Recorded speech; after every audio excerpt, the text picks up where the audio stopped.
Fala meus amigos, estamos começando aqui mais um vídeo do canal e hoje eu estou trazendo dois vídeos para vocês de novo, tá? Nesse primeiro nós vamos comentar o discurso do boneco Chuck da Argentina, o Javier Milei, anarcocapitalista, lá no Fórum Econômico de Davos, tá? A gente já fez alguns vídeos aqui falando sobre ele, sobre as abobrinhas que ele fica falando por aí, e ele despejou mais um caminhão de abobrinhas lá no Fórum Mundial de Davos.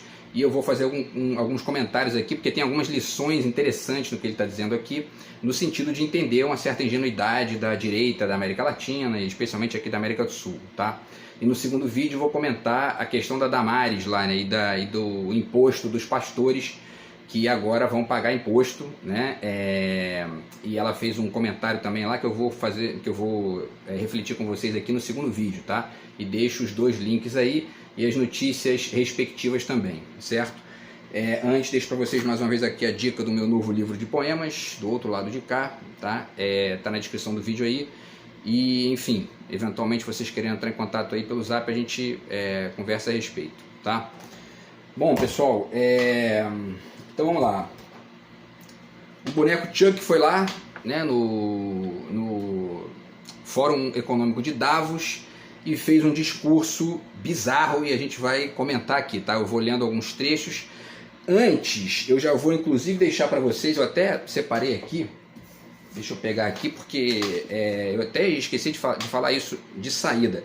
Eu já vou indicar para vocês aqui os problemas que eu vejo no discurso dele, para depois, quando eu for falando, eu vou fazer o inverso hoje, né? Eu vou falar dos problemas aqui do discurso e para depois, enquanto eu vou lendo aqui, né, trechos do discurso dele, tem 9 minutos, na verdade não é tão longo, e eu vou deixar o link aí, e eu vou ler alguns trechos e vou fazendo as reflexões em conexão com esses pontos principais que eu vou apresentar aqui agora, tá? Então vamos lá. O primeiro problema que eu vejo no discurso dele é que ele trabalha com a ideia de sistema, e aí ele enxerga o mundo a partir de uma dicotomia violentamente ali extremista entre capitalismo e o que ele chama de coletivismo, né, que seria o comunismo, o socialismo e tal. E aí isso empobrece uma série de perspectivas que ele tem ali sobre o mundo, sobre... inclusive ele não consegue enxergar muito as diferenças, né, entre as questões, enfim, por exemplo, né, ele fala muito de PIB per capita e a China, por exemplo, que é um país que não é capitalista, não caberia nesse termo isolado, tem um PIB per capita maior que quase todos da África e nenhum dos países da África é comunista. Então, enfim, né, ele não tem muito noção dessas diferenças porque ele está preso nessa dicotomiazinha aí e ao mesmo tempo defendendo ali o tal do liberalismo lá, radical, neoliberalismo, que ele chama de libertarianismo, enfim, né? Isso aí não tem novidade nenhuma, né? O neoliberalismo da década de 90, final da década de 80, década de 90 ali meio que repaginado com, né, com feições mais conservadoras e ao mesmo tempo mais ali patéticas, né? Meio que, né, um sujeito meio pastelão assim e tal, mas enfim, tá? O segundo problema que eu vejo na avaliação dele ali é que ele entende a história do Ocidente a partir de uma perspectiva reducionista e, portanto, não complexa, na qual a economia é a única coisa que é o núcleo ali do olhar dele. E, ao mesmo tempo, a economia a partir de um tipo de olhar dentro da lógica econômica, que é um olhar de direita mais... enfim, né, mais radical, né, neoliberal aqui da América Latina, tá? E aí é importante ponderar uma série de coisas aqui, porque se você lança se você lança um olhar meramente econômico para a realidade, você não enxerga uma série de coisas que acontecem aí que precisam também ser consideradas a um olhar mais amplo, tá? E que ele não tem nitidamente ali estudo para poder entender isso, tá? E aí a última coisa que eu acho importante de dizer aqui é que ele passa o discurso inteiro falando de PIB per capita, da evolução do PIB per capita no mundo, né? E aí como se o PIB per capita fosse uma boa referência, né? Não é de todo ruim, tem uma certa, né, tem um certo ganho nisso que ele está falando, só que esse ganho, ele ao mesmo tempo escamoteia, né? Ou seja, esconde uma série de problemas que uma visão estatística dessa impede. O Ciro Gomes tem uma piada muito engraçada que ele fala, né, que o PIB per capita é meio que você colocar o pé na geladeira, né, a cabeça no fogão e medir a temperatura do estômago. Quer dizer, né, você vai entender ali o que é o estômago, mas não vai entender o abismo que existe entre a cabeça e o pé, né? E é mais ou menos assim. Então vamos dar um exemplo aqui já para deixar, para finalizar essa prévia, e depois vocês vão ver que isso comparece no texto todo, tá? Teve uma notícia agora, eu fiz um vídeo aí, tem uns 2 ou 3 dias, falando sobre, né, o fato de que a fortuna dos 5 maiores bilionários do mundo aumenta mais de $1 milhão por hora, né? E que isso está gerando um aumento da pobreza no mundo, porque está concentrando demais o dinheiro na mão de poucos ali, né? E aí se a gente faz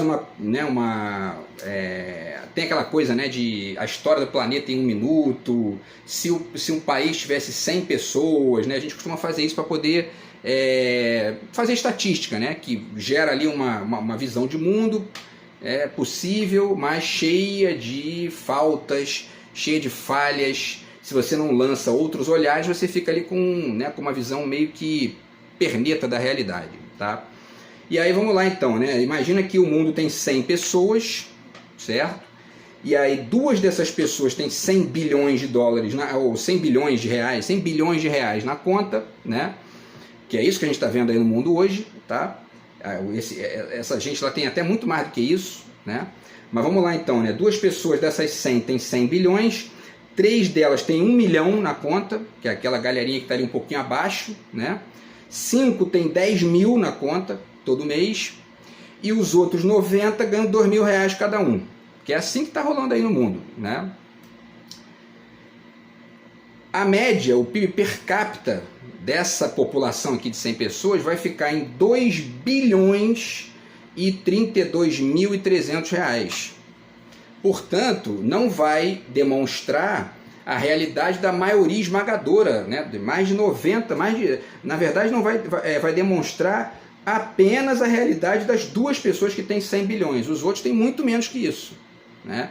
Então, portanto, o parâmetro do PIB per capita ele não é bom para fazer essa reflexão de aumento do desenvolvimento humano, a melhoria, né? Porque é isso que ele fala no discurso, né? Ele vende ali o capitalismo como aquilo que gerou, né? Enfim, a evolução da humanidade, né?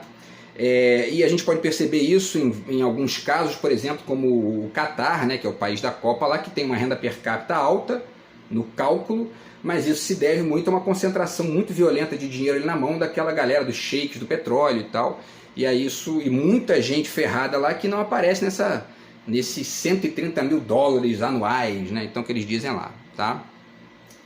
Então, assim, o discurso do Milei é muito pobre de complexidade, mas ao mesmo tempo ele enfim, exemplar no sentido de entender uma série de ingenuidade do pensamento de direita da América Latina, tá? Especialmente essa direita mais radical aí. Então vamos lá, ele diz, né? Ele começa: boa tarde, hoje estou aqui para dizer a vocês que o Ocidente corre perigo. Essa coisa meio dramática aí de gerar medo nas pessoas, que é bem a pauta dessa direita aí, né? De toda a direita, né? Mas dessa especialmente no tempo atual. Ele diz: está em perigo porque aqueles que supostamente devem defender os valores do Ocidente se encontram capturados por uma visão de mundo que inexoravelmente conduz ao socialismo e, por consequência, à pobreza.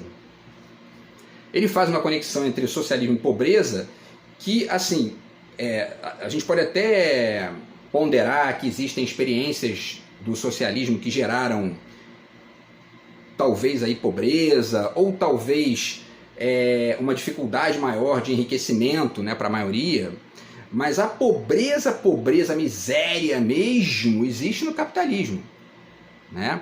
Porque eu falei disso também outro dia aqui num dos vídeos, né? O grande problema dos países, dos estados que experimentaram, né, uma lógica ali coletivista no sentido amplo e tal, no sentido, né, total, enfim, né, leste europeu e a própria Coreia do Norte, a União Soviética e tal, O grande problema ali é o cerceamento das liberdades, da liberdade de expressão, da liberdade de uma série de coisas, que na verdade esse cerceamento de certa forma existe também no capitalismo, né? No capitalismo. Tá aí o Julian Assange está aí para ser preso prisão perpétua, por quê? Porque ele estava exercitando a liberdade dele de expressão, né?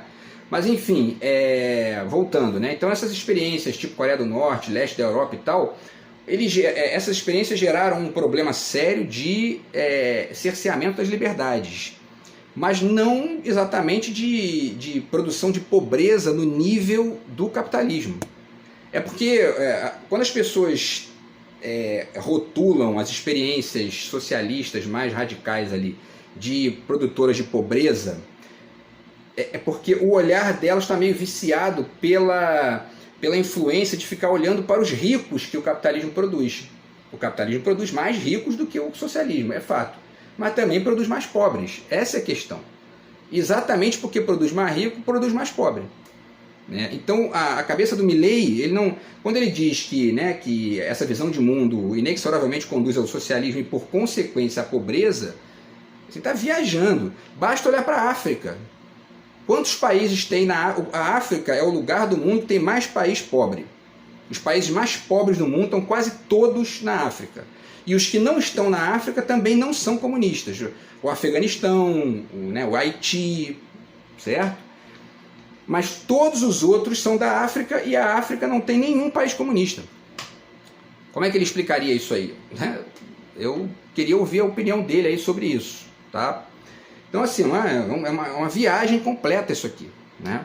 Mas, enfim, lamentavelmente, e parêntese, né? Sempre lembrando que eu estou aqui desconsiderando o fato de que a maioria esmagadora dessas experiências é mista, não é comunista ou capitalista, né? Tem ali uma fluidez grande de símbolos e de práticas e de perspectivas e de atuações, etc., que estão meio que impregnadas de tudo isso, né? Bom, ele continua. Lamentavelmente, nas últimas décadas, motivados por alguns desejos bem intencionados de ajudar ao próximo e outros pelo desejo de pertencer a uma casta privilegiada, os principais líderes do mundo ocidental abandonaram o modelo de liberdade por distintas visões que chamamos coletivismo. Nós estamos aqui para dizer que os experimentos coletivistas nunca são a solução dos problemas que atingem os cidadãos do mundo. Pelo contrário, são sua causa, né? E aí vocês vão ver também que ele tem uma visão, a gente está tentando refletir isso juntos aqui, ele tem uma visão do Estado que é ingênua, né? E que a galerinha dos Estados Unidos, por exemplo, lá, que são aqueles pretensos tutores aqui da América Latina, eles devem olhar para isso e dizer, isso aí, continua assim, tá? Que a gente vai continuar aqui com o nosso Estado gigantesco, enquanto vocês vão aí, vai diminuindo isso aí mesmo, tá? Que aí abre as pernas para a gente entrar, né? Enfim, então ele diz, são a causa, o coletivismo, os experimentos coletivistas são a causa do problema e não a solução. Acreditem em mim, ninguém melhor que os argentinos para dar o testemunho dessas duas questões. Quando adotamos o modelo da liberdade, lá pelos anos 1860, em 35 anos nos convertemos na primeira potência mundial, enquanto que quando avançamos com o coletivismo ao longo dos últimos 100 anos, vimos como nossos cidadãos começaram a empobrecer sistematicamente até cair ao posto 140 do mundo. Aqui eu não tenho condição de comentar muito porque eu não conheço a história da Argentina, mas o fato concreto é o seguinte: nas últimas décadas que ele está citando aqui, a Argentina já foi governada pela direita. O Menem e o Macri foram presidentes de direita da Argentina, e não resolveram o problema da Argentina, tá? Enfim, a partir desse modelo neoliberal aí, que só gera, na verdade, a manutenção de um estado ali de dependência do modelinho do FMI, e das práticas marotas lá dos Estados Unidos para a região, etc. Tá? Bom, ele continua. Mas antes dessa discussão, seria importante, primeiro, ver os dados que sustentam porque o capitalismo de empresas não é somente um sistema possível para acabar com a pobreza no mundo, senão que é o único sistema moralmente desejável para alcançar esse objetivo. Se considerarmos a história do progresso econômico, podemos ver como, desde o ano 0 até o ano 1800, aproximadamente, o PIB per capita do mundo praticamente se manteve constante durante todo o período de referência. se alguém vê um gráfico da evolução do crescimento econômico ao longo da história da humanidade, alguém estaria vendo um gráfico com a forma de um taco de hóquei, que seria na verdade uma linha reta com uma subida de repente aqui no final, né? É o que ele está dizendo. Por quê? Porque o parâmetro dele é o PIB per capita, né? Enfim, e aí, bom, vamos lá, né? Existem muitos países que nunca tinham experimentado a existência de favelas, por exemplo, a existência dessas moradias radicalmente bizarras e que o capitalismo é que gerou, né?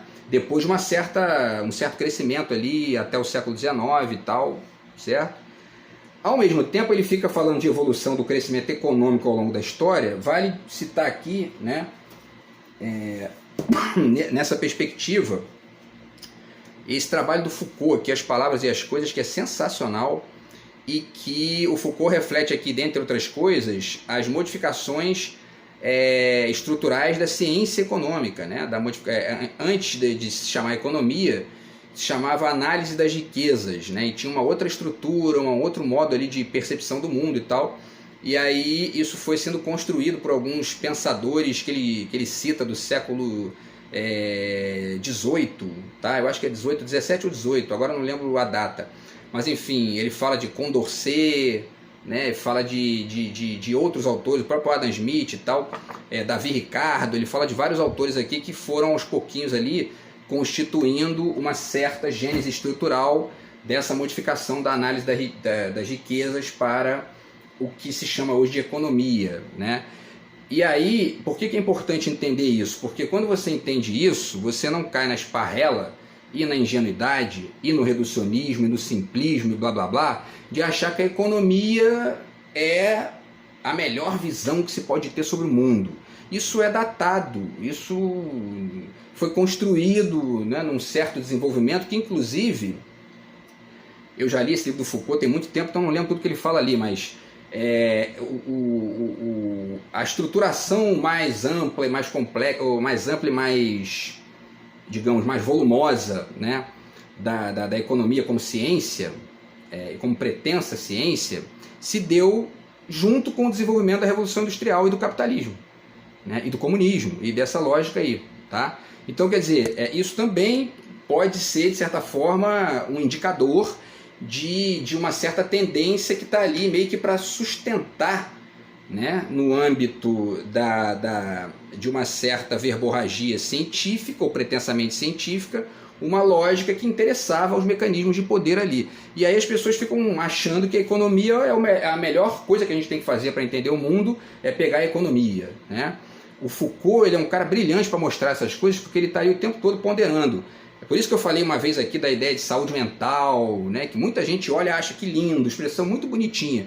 Tem um positivismozinho aí meio maroto, que há que se ponderar a partir de um olhar filosófico. E a mesma coisa em relação à economia.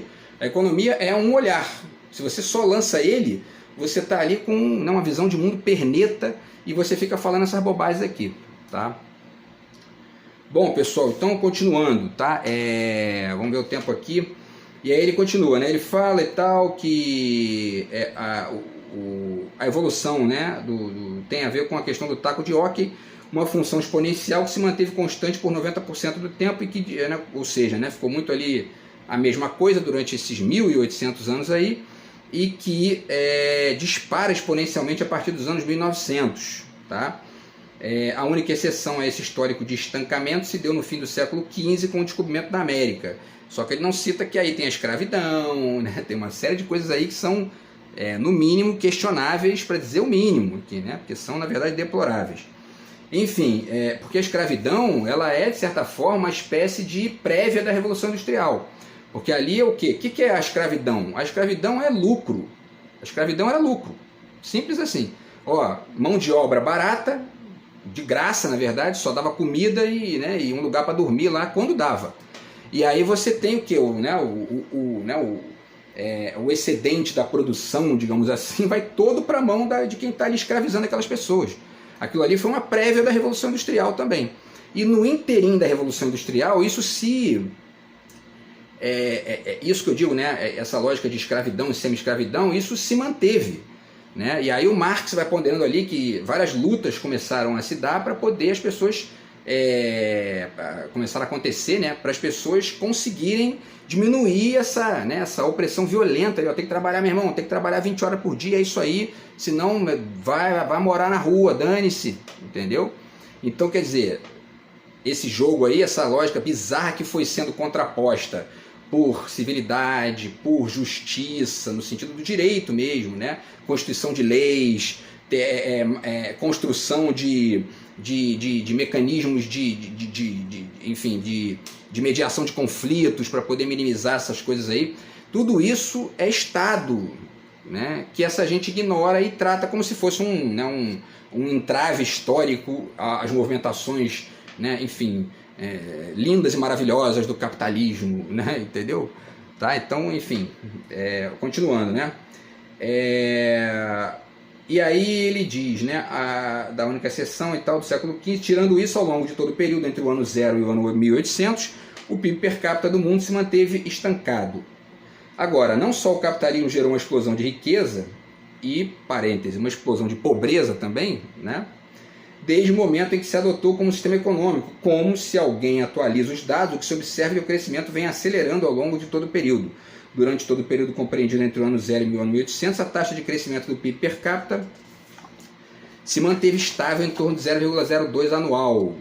É dizer que praticamente não houve crescimento. A partir do século XIX, com a Revolução Industrial, a taxa de crescimento passa a 0,66%. Ele está aqui mantendo aquela coisa da renda per capita, né? Que é um olharzinho muito restrito, muito que isso tem um certo valor ali, muito pontual, mas não mostra, né, de maneira mais ampla o que é o mundo e inclusive o que são as diferenças contextuais entre os países, né? Dei o exemplo aqui da China, que a China tem uma a China que não é uma experiência capitalista estrito senso, talvez nenhuma seja, mas enfim, a China menos ainda, tem uma renda per capita maior que quase todos os países da África, se não todos, que nenhum deles tem nenhum tipo de característica comunista, digamos assim, né? Enfim, né? Então, e o Milley não tem aqui vocação para entender isso, tá? Agora ele continua, né? Já não precisamos de 107 anos para duplicar o PIB per capita, apenas 66. Aqui também cabe aquela contradição aqui do PIB do per capita de 2 bilhões com uma população que ganha, na sua maioria, R$2.000. Então, né? Se dobrar 2 bilhões para 4, talvez seja porque os que tinham 100 bilhões estão com 200 e os outros continuam ganhando 2.000. Então isso não muda nada, isso aqui não é um bom parâmetro, tá? O índice Gini é um parâmetro melhor, conectado com o IDH, conectado com renda per capita. Se a gente conecta esses elementos aí numa visão complexa, a gente aí tem um olhar um pouco mais, sacou? Um pouco mais sagaz sobre o que está rolando aí. Senão fica achando que, entendeu? Um país que tem ali uma quantidade gigantesca de favelas porque tem 2 ou 3 bilionários é uma referência, né? Bom, e aí ele continua aqui, ele mantém essa questão aqui de PIB, tá? Eu vou pular isso aqui porque ele fica repetindo isso um tempão. E aí ele fala, né? Ele continua aqui, aí ele vomita esse negócio de PIB per capita um tempão e daqui a pouco ele vira e diz: a conclusão é óbvia. É óbvia porque ele está lançando um olhar ali, né? Entendeu? Ele diz, a conclusão é óbvia, deixando de ser a causa de nossos problemas, o capitalismo de livre iniciativa como sistema econômico é a única ferramenta que temos para acabar com a fome, a pobreza e a indigência ao redor do planeta. Como ele fala em sistema, né, eu estou aqui relembrando o que eu disse no início do vídeo, né, ele está preso na ideia de sistema. Tem que ler o Edgar Morin, tem que ler Introdução ao Pensamento Complexo. Né, para poder não ficar trabalhando com essa ideia de sistema aí como algo que é ali, porque tem até autores que trabalham a ideia de sistema como ligada à ideia de misto, né, um sistema misto e tal. Mas o melhor talvez seja até abandonar a ideia de sistema e pensar numa lógica mais mista, até a ideia de lógica, num sentido, enfim, né, talvez ali mais Deleuze do que cartesiano, ou até outra coisa aqui, estou falando aqui por alto, tá? Mas o fato é que a ideia de sistema estrito senso é a que fica ali emperrando as pessoas a entenderem que a coisa é muito mais ampla que isso, tá? E aí ele ainda diz o absurdo de que, né, o capitalismo como livre iniciativa é a única ferramenta que temos para acabar com a fome, a pobreza e a indigência ao redor do mundo. Aqui no Brasil a gente teve a experiência agora aí, né? A direita capitalista, neoliberal, né, e pela livre iniciativa voltou ao poder aumentou a fome. Aliás, eles triplicaram a fome do país, gente fazendo fila para comer osso, né? Então assim, e ó, o Milei, o boneco Chuck, o Brasil é do teu lado aí, cara. Tu não estudou isso aí não? Tu não fez uma pesquisinha mínima? Tem que fazer, pô, né? Tá? Porque eu não tô falando aqui, ó, não tô defendendo aqui o Mao Tse Tung, não tô aqui, eu tô falando do mundo de hoje. A gente viveu no mundo, no Brasil agora nos últimos anos, uma realidade na qual a direita trouxe a fome de volta para o país, certo? E a pobreza, e, né, por quê? Porque a pobreza é isso, o Bolsonaro passou 4 anos sem dar um real de aumento real para o salário mínimo. Isso aumenta a pobreza, certo? Então, Milei, ó, vai estudar, cara, tá mal, não tá muito bom não. E aí continua, vamos lá, tá? Para ver se vai dar tempo aqui, que não vai dar tempo de falar tudo, mas eu vou tentar aqui, tá? Aí depois ele vai falando, eu vou apenas comentar aqui o restante dos trechos que interessam aqui para poder finalizar o vídeo, tá? O que mais aqui que ele fala? Ele tem uma hora que ele fala que ele critica o altruísmo dos coletivistas, e aí ele diz assim, né? Dizem que o capitalismo é mal porque é individualista e que o coletivismo é bom porque é altruísta com os outros. Aí faz um gestinho com a mão assim de desdém, né? Isso é essa gente, né? Eles estão cagando para os outros. Quando ele fala dos outros, ele faz um gestinho assim de desdém. Pode ver lá no vídeo, tá? Enfim, né? E aí em consequência pregam justiça social. Mas esse conceito que no primeiro mundo se colocou lá nos últimos de lado, né? Ele diz que o conceito de justiça social foi colocado de lado no primeiro mundo nas últimas décadas, né? E aí que na Argentina é uma constante no discurso político há mais de 80 anos. Isso é mentira, não é verdade. Pelo contrário, o estado de bem-estar social na Europa é gigantescamente maior do que aqui na América Latina, do que nos próprios Estados Unidos, né? Então eles se preocupam muito com isso, com justiça social. Na Inglaterra, que é o berço da Revolução Industrial que ele está babando aqui, como se fosse, né? Lá todo mundo tem saúde gratuita, assim, de qualidade, seja local, seja gringo. Então vai estudar, Milei, né? Pô. E ele manda uma aqui também que é bizarra. Ele diz: o problema é que a justiça social não é justa e nem gera bem-estar geral, né? Muito pelo contrário, é uma ideia intrinsecamente injusta porque é violenta. E aí que ele chega no ponto aqui mais bizarro, né? Ele diz: é injusta porque o Estado se financia através de impostos e os impostos se cobram de maneira coercitiva. Ou por acaso algum de nós pode dizer que paga os impostos de maneira voluntária, né? Ele está ali falando para um fórum econômico, né? Então tem muita gente ali que é isso aí mesmo, né? Eles acham que o Estado é coercitivo porque ele cobra imposto. Mas o cidadão europeu médio e politizado, ele está ali vivendo uma realidade na qual ele paga 40% de imposto e tem um retorno dos serviços.